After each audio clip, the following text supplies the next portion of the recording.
What's up, people of YouTube? I'm Karsatowski, and welcome back to the Karsatowski Bowling YouTube channel. So in today's PBA Bowling Breakdown, we have the 1987 Japan Cup.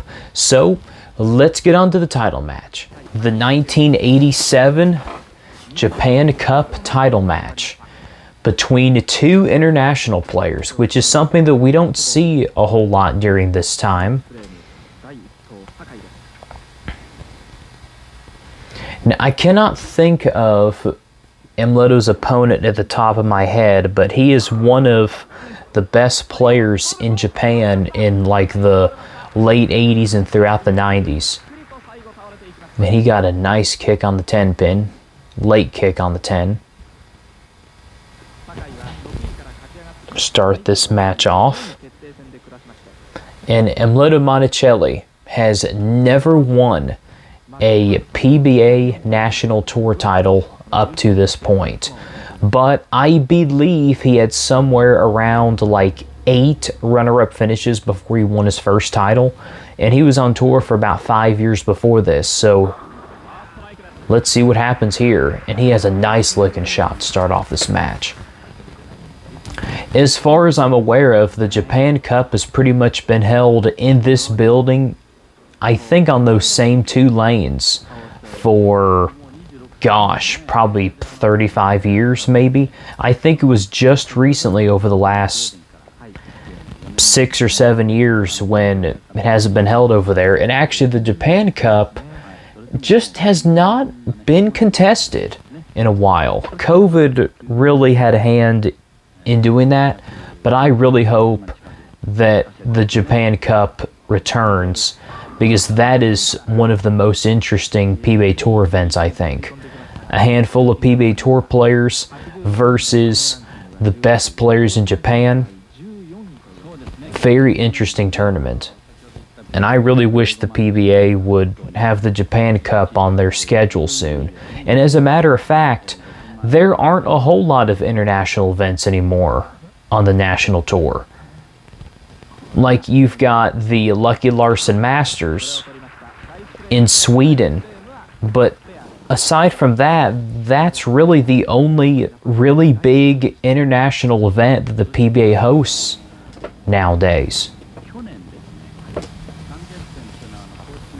And I wish that there would be more overseas.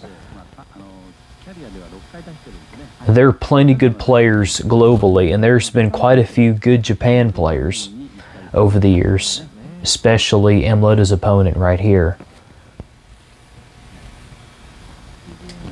Now, I've mentioned before that Mleto holds his ball pretty much right up to his face. Well, this guy does it even more. He actually holds it more over his shoulder. Very interesting way to hold your bowling ball. And he gets himself a double to take a slight lead. Look at that ball go through the pins. Perfect shot. That's textbook.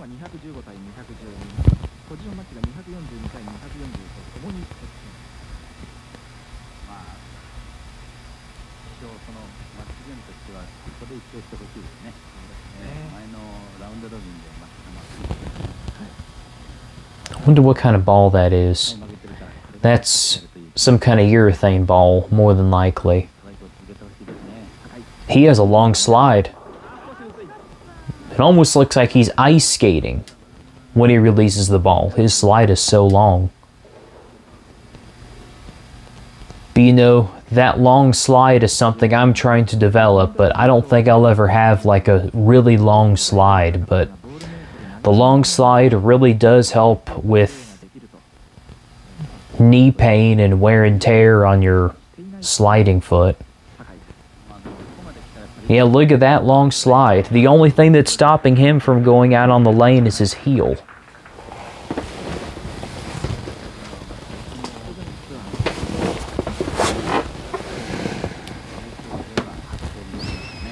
Doesn't have a whole lot of knee bend though. Looks like they skipped forward a little bit by a few frames. But Mleto did get a double to kind of cut the lead. Oh, that goes light, and that is a terrible break. That actually almost left the 5-pin for the sour apple, which I've only ever seen a handful of players ever leave the sour apple. And that would have been very unfortunate to leave that. Man.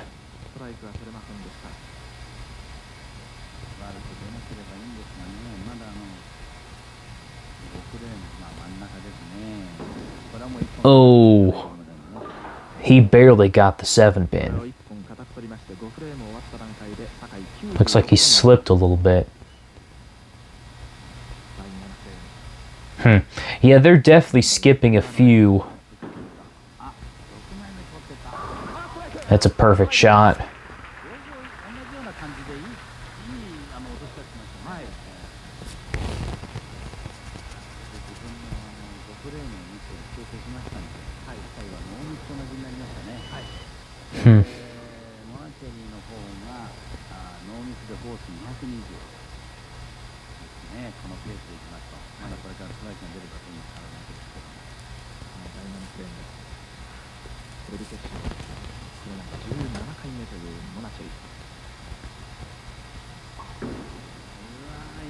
It's another good shot, perfect strike.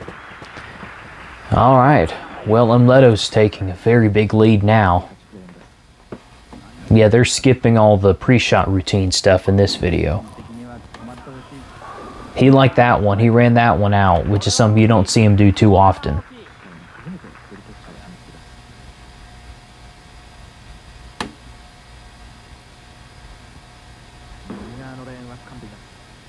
Oh, that goes high. Yeah, I knew that was going to go high halfway down the lane.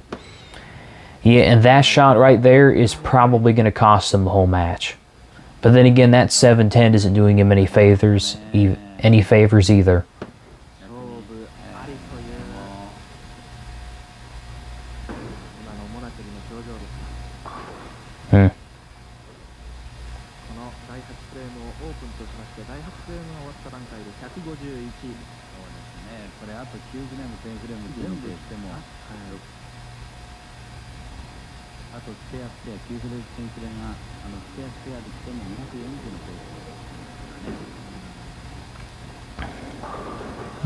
Ooh, goes high, leaves a 4-pin.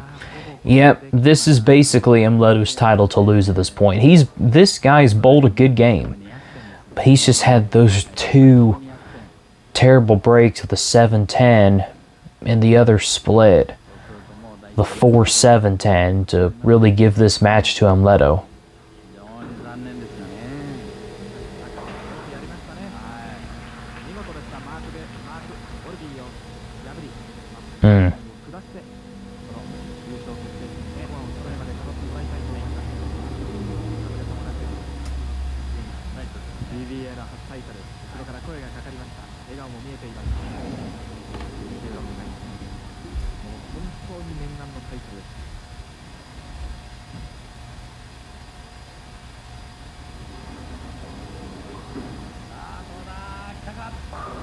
Good shot.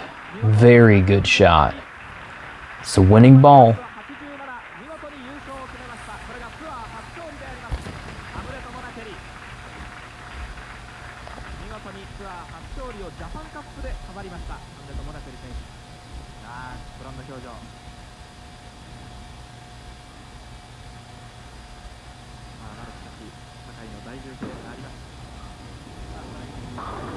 Just finish up here, kick out that 10-pin.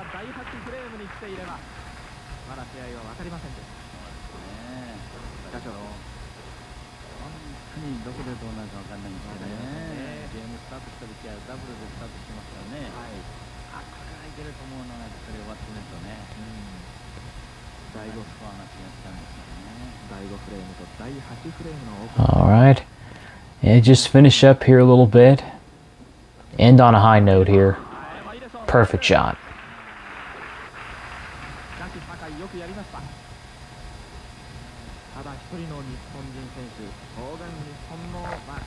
Yeah, he really only had about 2 shots that really cost him. Those 2 opens. Other than that, he bowled a really solid game.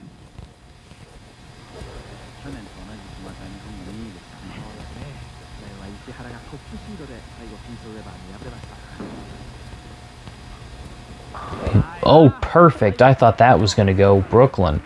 201 to 248. Yeah, those two open frames definitely cost him. Without those opens, this would have been a much different match. All right, giant bouquet of flowers.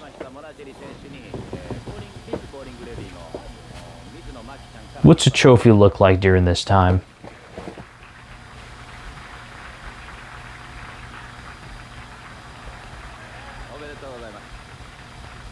Are they going to show the trophy?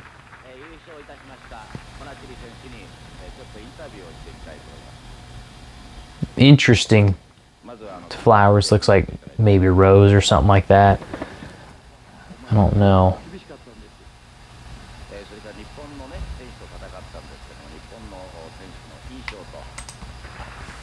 Well, those are the top 5. Oh, there's the trophy. That's nice. Nice looking trophy. Man, he's getting all kinds of stuff on the plane back home.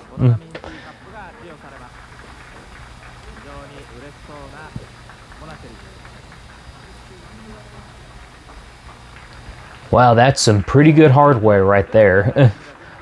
Look at all that. Imagine if all 5 of the major championships gave away all that stuff. You got that giant check, the trophy, and a whole bunch of other stuff in addition to all that. Well, so that is the first title of Emleto Monticelli's 20 PBA Tour titles. So what's interesting is that 1987 Japan Cup title would be not only his first title, but also his first of 3 Japan Cups. He would actually win the Japan Cup for a final time in 2016. So a 29-year span of winning 20 PBA Tour titles. And that title, this title, will kick off Emleto's journey to becoming the first international bowler to enter the PBA Hall of Fame and set the standard for every other international bowler thereafter, and the only international bowler to surpass Emleto's title record is none other than Jason Belmonte. But that is the first title of Emleto Monticelli. So if you all would like to see any more videos just like this, then be sure to hit that subscribe button so you'll never miss any videos. I'm Karsatowski. Keep watching my content, and I'll see you in that next video. See ya.